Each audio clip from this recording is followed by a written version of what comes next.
तर काय म्हणता हनीशची पब्लिक, चला दाखवतो पुढे काय आहे ते.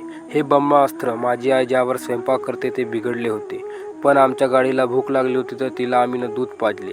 तुमची गाडी काय पेतात ते कमेंटमध्ये सांगा. मग आम्ही निघालो हा सुनसान रस्त्याने. इथे आम्हाला माहीत, कारण हिरवगार तर होतंच, पण आमची मागून काय होते ते आम्हालाच माहीत होते. काय, कारण इथे वाघांची भीती असते.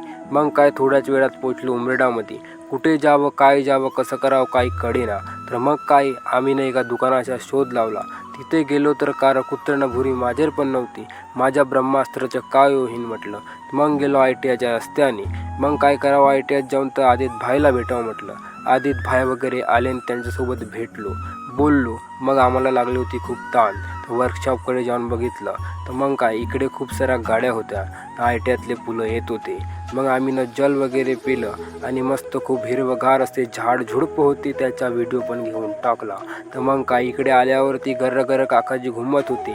माझ्या ब्रह्मास्त्राचा पुरा डंडा काढून टाकला होता. हे काय झालं म्हटलं. तर मग काय, मग आमचं ब्रह्मास्त्र छान झाले आणि निघालो. भेटू